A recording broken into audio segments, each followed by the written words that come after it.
Hello and welcome back to the virtual classroom. I'm your host, Dr. Olmsted, and today's topic is a slight detour from the Roaring Twenties, but it does go into a lot more detail of what's really going on in this kind of transition period regarding the Great Brown Migration.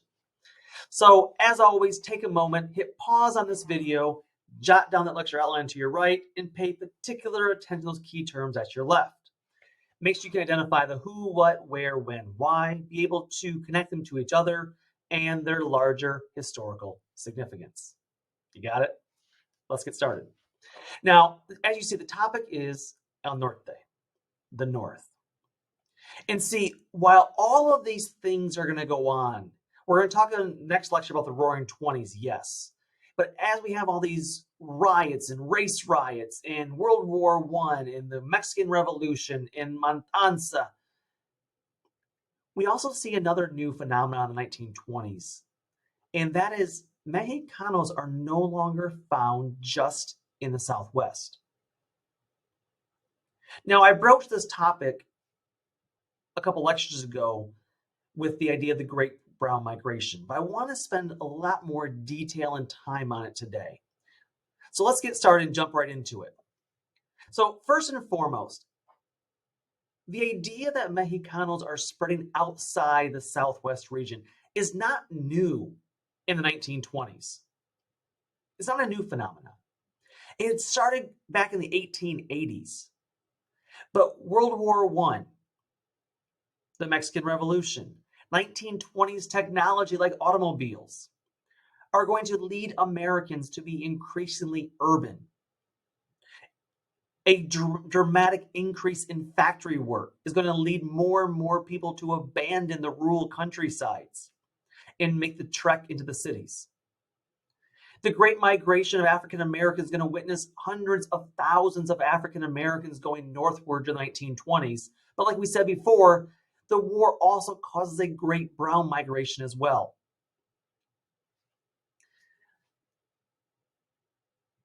And you can see here, there's a dramatic increase in the Midwest.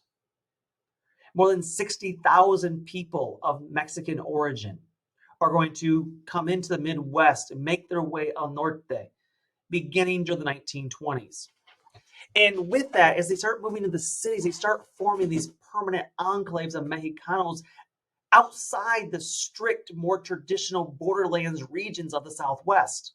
Yes, there are still large contingents in South Texas.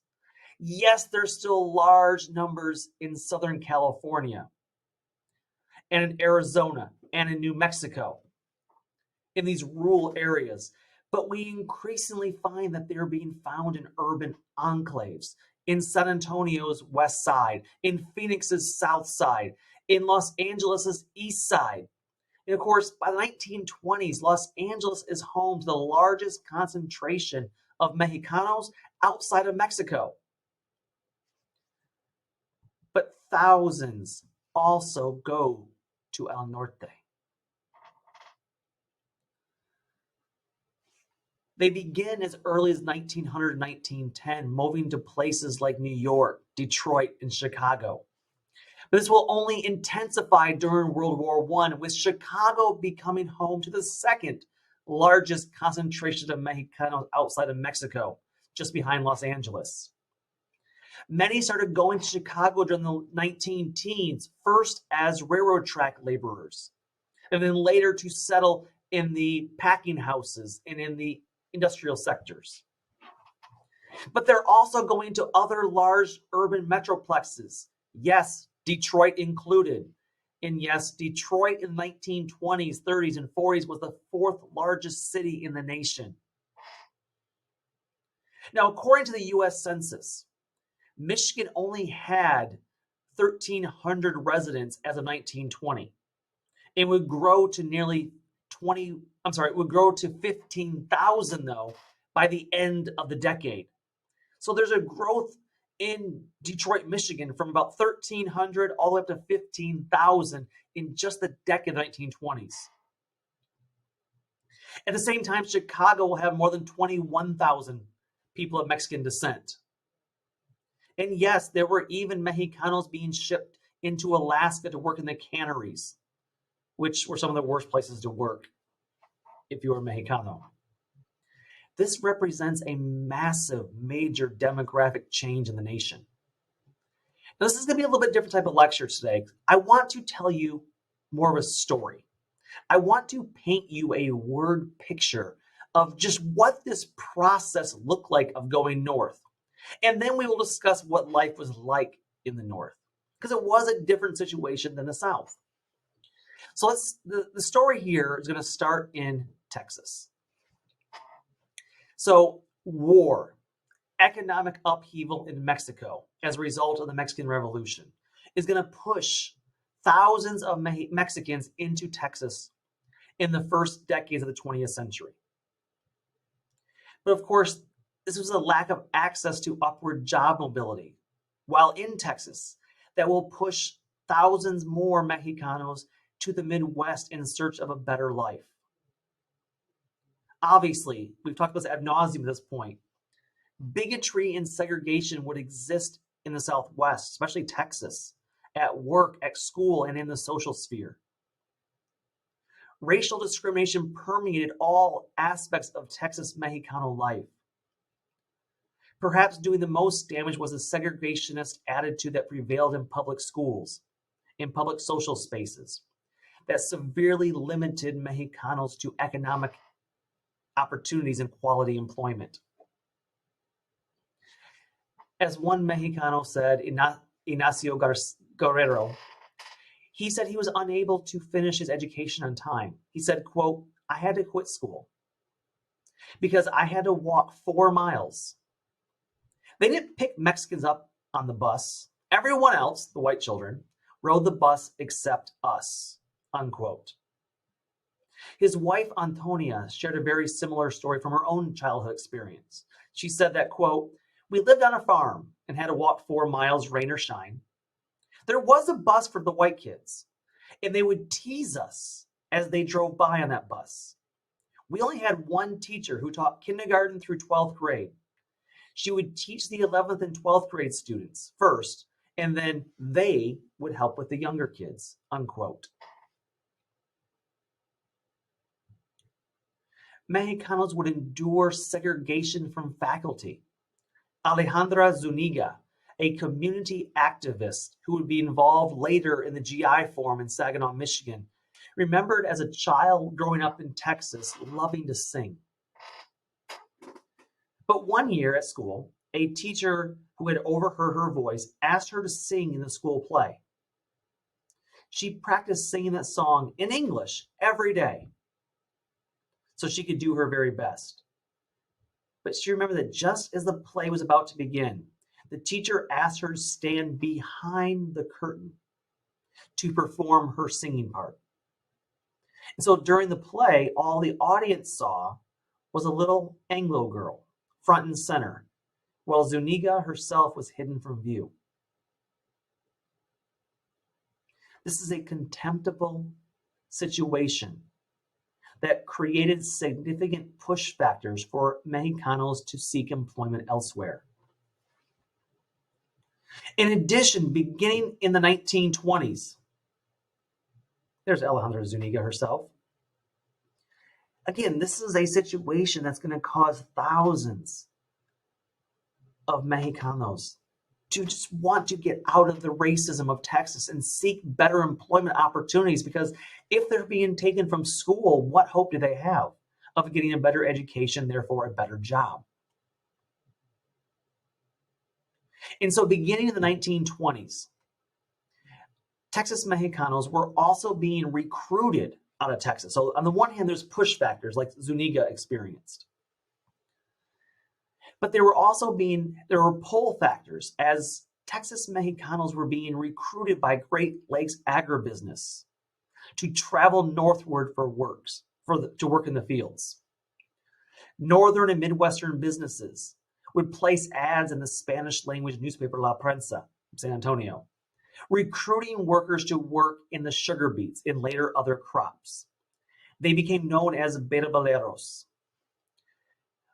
Now, you have to understand, in the 1920s, Michigan was the #2 producer of sugar beets in the country because the United States wanted to end its dependence on foreign sugarcane when they had to import it from the Caribbean or elsewhere. And so they began developing and using sugar beets instead to produce sugar for products. And it is hard, back-breaking work in the Midwest to do sugar beets. I remember growing up and seeing just truckloads of sugar beets or sugar beets stacked in the fields every fall. But what I didn't know growing up was that the people harvesting these crops were almost all Mexicanos. Back in the 20s, the 30s, the 40s, the 50s, the landowners were placing these advertisements in the Spanish language newspaper down here in Texas. And they were recruiting these beraboleros that would go up and work in the sugar beet fields among other crops. Now, these ads, if you read them, they are promising good wages, free round-trip transportation, and good housing. Now, they did get transportation, but it was usually crappy.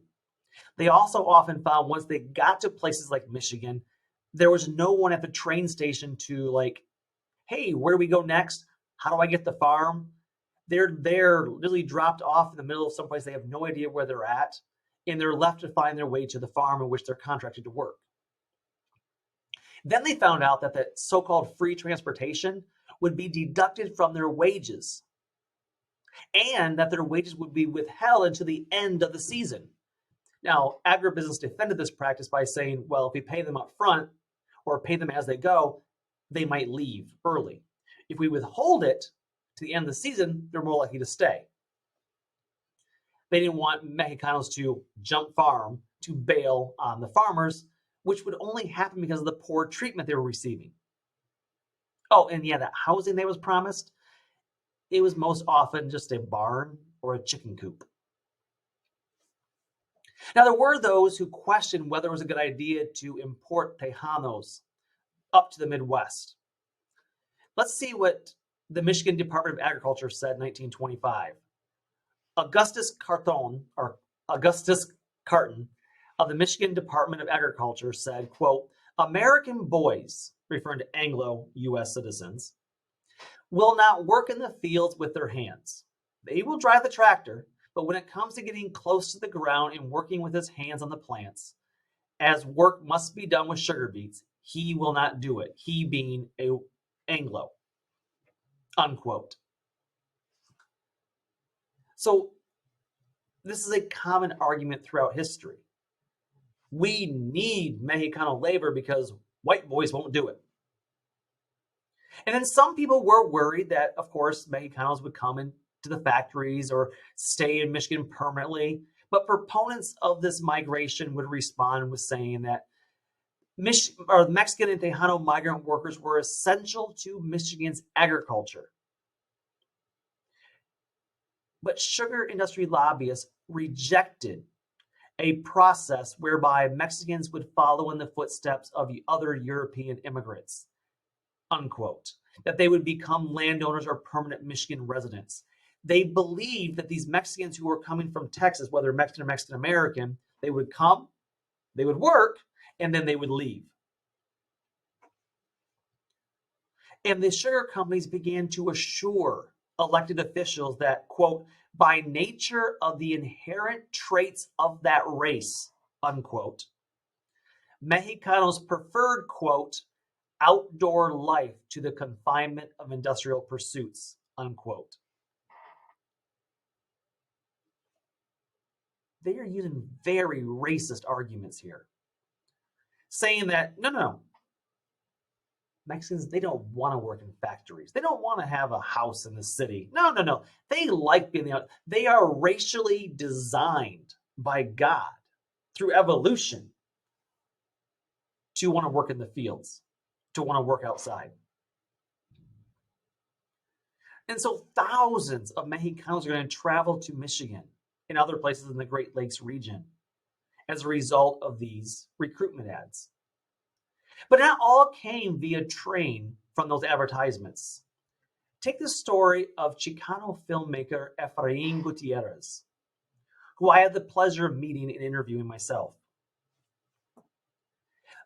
Now, Gutierrez will never himself settle permanently in the Midwest, though members of his family did.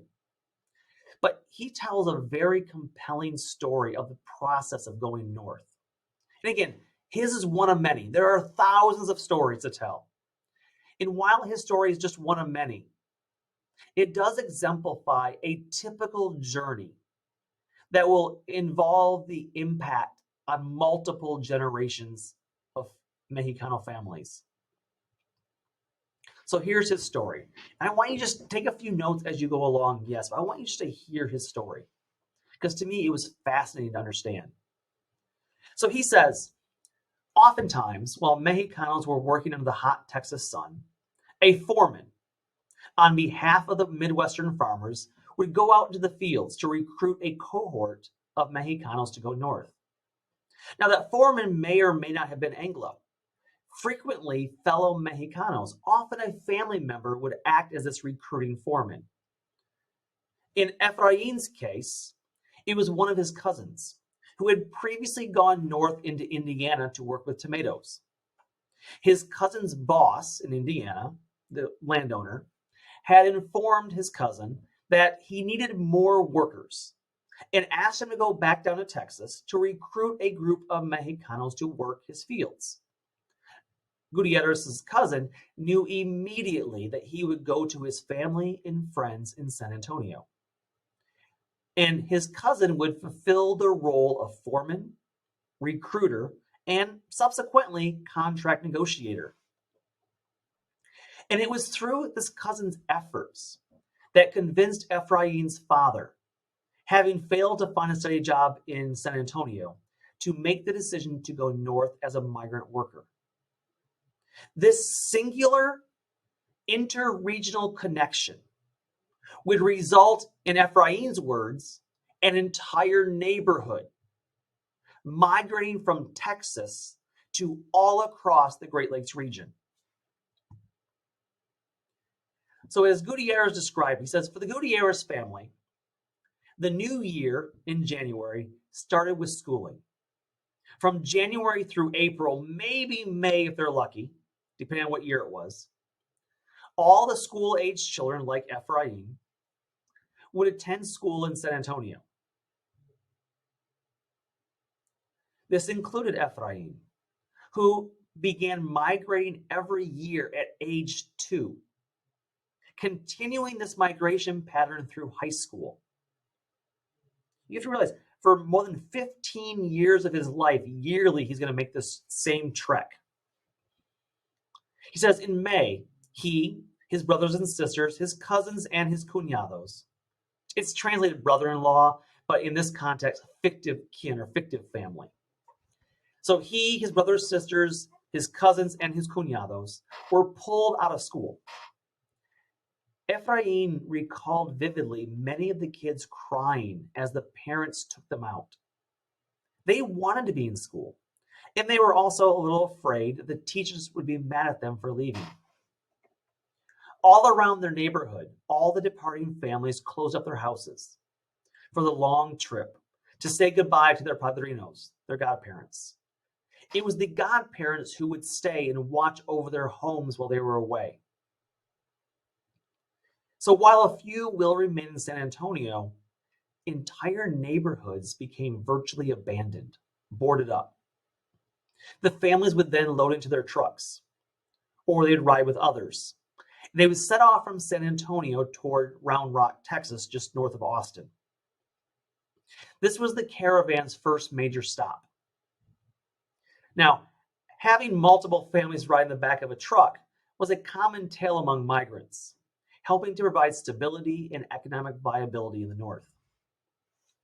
Now, while the rest of the caravan would continue to Round Rock, Efrain's immediate family would make a quick stop in New Braunfels, just north of San Antonio, to see his abuela.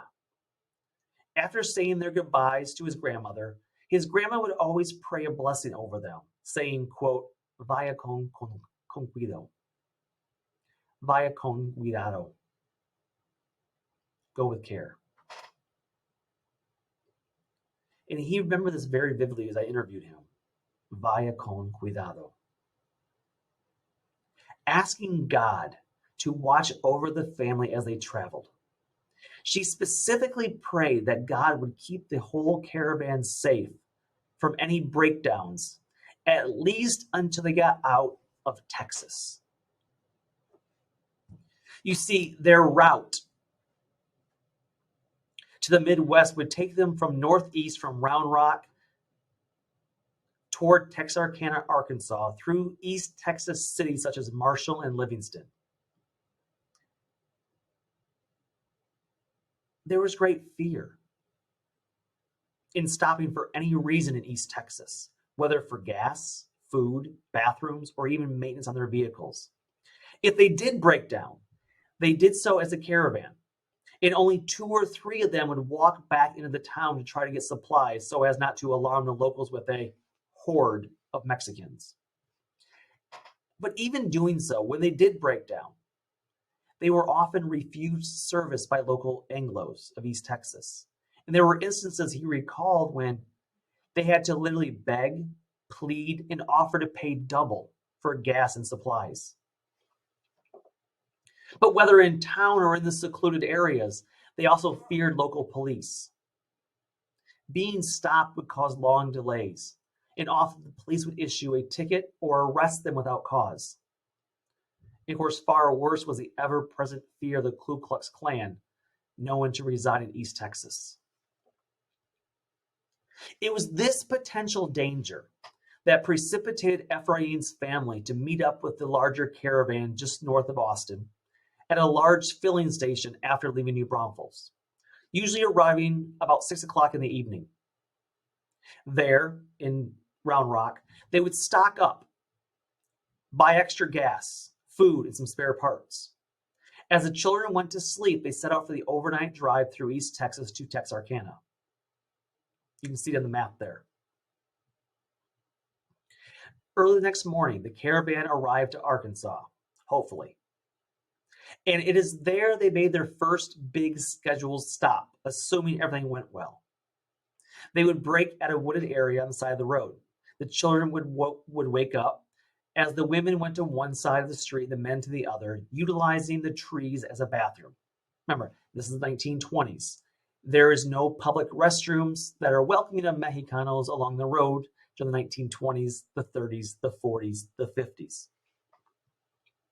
There are no rest areas yet. Then they would eat a quick snack based on whatever they packed. After a short rest, the cavalcade would continue a few more hours to just south of Little Rock, Arkansas. You see, look on the map right now, it's right there where my mouse is at. And they knew that when they stopped there, they would send a few men to order food from families of African American vendors who had set up barbecue stands along the side of the road. This was their second major pit stop. And then from there, it was on toward Memphis, then up through into Indiana. Now, their stop for the Gutierrez family was first in Auburn, Indiana, where the group would pause to weed tomatoes. Now, while in Indiana, this is the Gutierrez family's primary source of employment. So this is what they went there for originally. But after a short stay in the Hoosier State, smaller subsets of the caravan begin to spread out into other directions, in other destinations. This departure came as each group heard of newer, higher-paying job opportunities from friends and family who had previously ventured or settled in other areas of the Midwest. Some of his group would go into Ohio, while Ephraim's smaller group went to Saginaw, Michigan to hoe sugar beets. Ephraim described hoeing the fields of sugar beets for 10 hours a day as a pain in the butt. In that quote, "You put all your hard work into sugar beets," unquote. You could take breaks, yes, but time was money. Now, for their effort, though, they received approximately $1 per hour per person. Now, he was too young to technically work and get paid, but on average, the family made $1 per hour per person.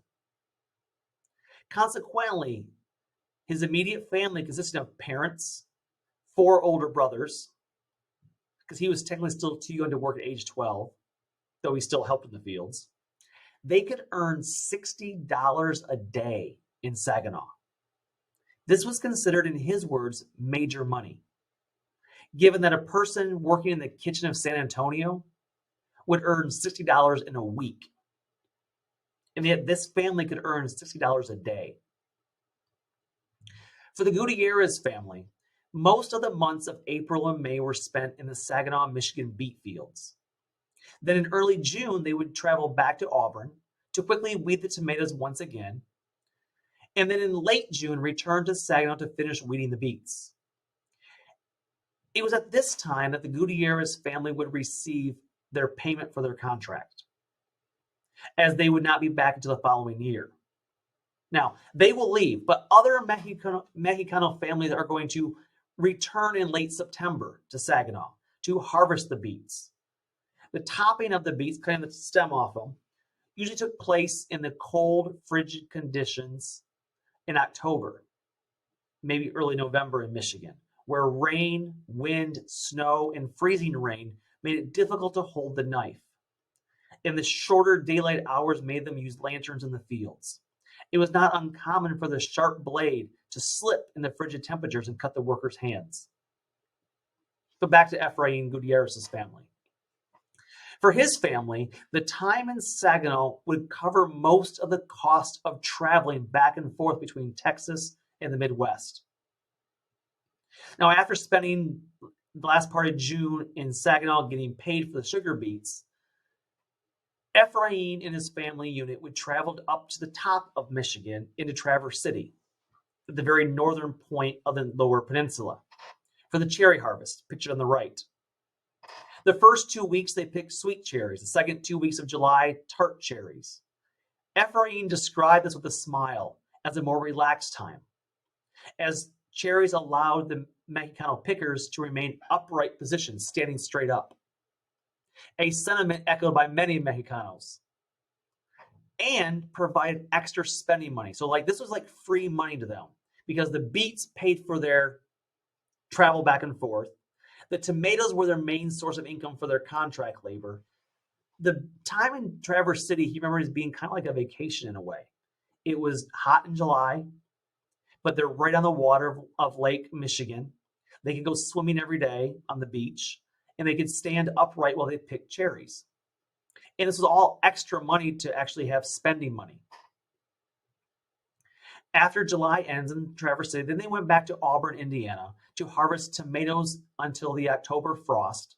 And then it was time to head back south, where they stopped in West Texas to pick cotton until Christmas before returning to San Antonio to start school again in January. If you think that's a lot, it is. Remember, they left their home in April, went to Indiana, did some tomatoes, went to Saginaw, Michigan, did some sugar beets, went back to Indiana to do some tomatoes, went back to Saginaw to do some sugar beets, then went to Traverse City, Michigan to do cherries, then back to Indiana to do some more tomatoes, then went to West Texas to do cotton before finally coming back home in December. Which means they're only in their home of San Antonio for 4 to 5 months. That means the majority of the year they're spent traveling, migrating with the crop seasons. And this is actually the good story of the trek going northward. Other historians have noted how dangerous it was to travel northward. He was lucky to travel with his family in a caravan. But going back to the 1920s, it was often where basically runners or drivers or teamsters would drive dangerously in their trucks with Mexicanos packed in the back through rough roads, back roads, so they can make better time and not be stopped by police. In addition, many Mexicanos remember being forced to use el cortito, the short-handled hoe. Experts from Colorado, University of Colorado, explained that the shorter hoe was more efficient in weeding the crops. and racistly declared that Mexicanos were, quote, specially suited, unquote, to use it since they were shorter in stature. During the 1920s, many landowners forced Mexicano workers to use it in the name of scientific farm efficiency. Cesar Chavez referenced El Cortito saying, quote, I think growers use the short-handled hose because they don't give a damn about human beings. They look at human beings as implements, unquote. Now, Efrain did talk about the El Cortito. He said they in Michigan they were not forced to use them of 1940s. But he did remember some workers using them. And he said, yes, they were technically quicker because you were lower to the ground and therefore you could move it more quickly. But he said they ruined their backs. It just destroyed their bodies. But no matter how rough the trip was, thousands of Mexicanos would move north, and many would begin to stay in the region, some finding work in the fields and others moving into factories. Some Mexicanos would make move from Texas directly into the factories because they heard of a job opportunity to leave the fields and finally enter factory work. I mentioned this last time. Ford Motor Company becomes the largest employer of Mexicanos in the region.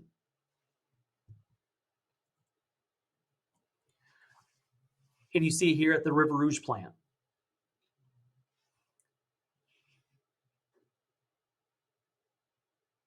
They were usually able to find these jobs in one of three ways, in these factory jobs, that is.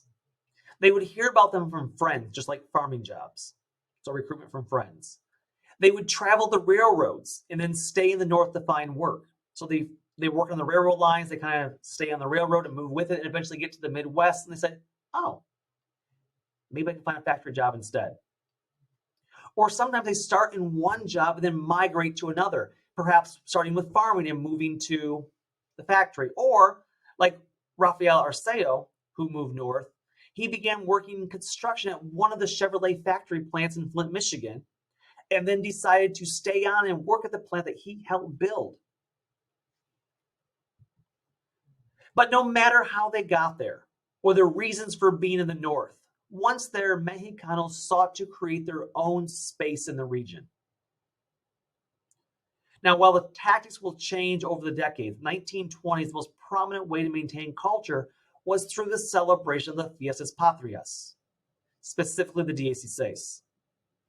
During the 1920s, Mexicano events like the Dia 16 de Septiembre dotted the rural and urban landscape in the Great Lakes region, offering participants a chance to celebrate and retain their culture. And of course, these events, like we talked about previously, are often hosted and sponsored by mutualistas and the councils. And again, we're going to talk more about this later, but look at this map here. These are not isolated incidences. This is throughout the 1920s in the Midwest. These are recorded Dia 16 celebrations in the region in the 1920s. At a time when it was largely migrant laborers. And these are just the ones I could easily find and record. There are more. There were some in Flint. There were some in Lansing. I know this. We know this. But just because they're able to enjoy some celebration time, let's be clear. Things were not all roses in the North. That's a topic for next time. So until then, take care and bye-bye.